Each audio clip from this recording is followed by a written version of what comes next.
Au cours d'ascension, toute énergie, croyance et karma qui n'est pas en accord avec l'amour se remonte à la surface. Il est très possible que vous ayez atteint donc un blocage. Considérez-nous, les êtres humains, un peu comme une maison, avec des couches et des couches de peinture collées sur nous depuis longtemps. Finalement, la surface est recouverte d'une couche épaisse de peinture entre anciennes et nouvelles de couleurs différentes, et ainsi de suite.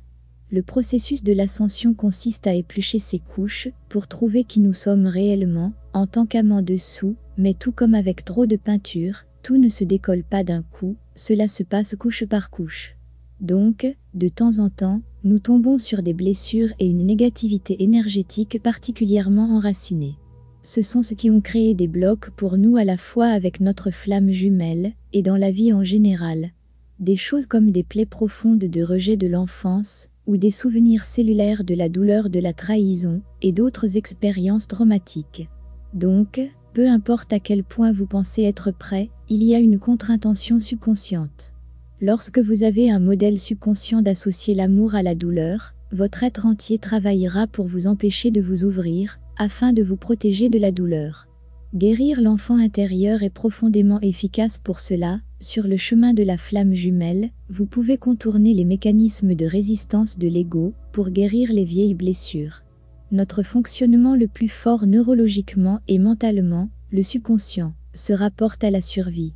Donc, si vous avez vécu une expérience quelconque associant l'amour à la douleur, vous avez sans doute tendance à éviter l'amour, parce que vous avez pris la décision, peu importe inconsciemment, que l'amour est dangereux pour vous. Cela signifie que dans toute situation où votre esprit subconscient perçoit à nouveau le danger, c'est-à-dire une possibilité que vous vous ouvriez à l'amour, cela vous coupe. Votre esprit passe en automatique pour faire tout ce qui est nécessaire pour vous aider à le quitter, afin que vous puissiez éviter plus de douleur. Cela se manifeste souvent par des sentiments d'engourdissement et de détachement, des stratégies de protection pour vous garder en sécurité. Ce qui se passe en ce moment, c'est que votre âme essaie réellement de vous aider en attirant votre attention sur ce moment, parce que ce modèle vous empêche de vivre pleinement l'amour.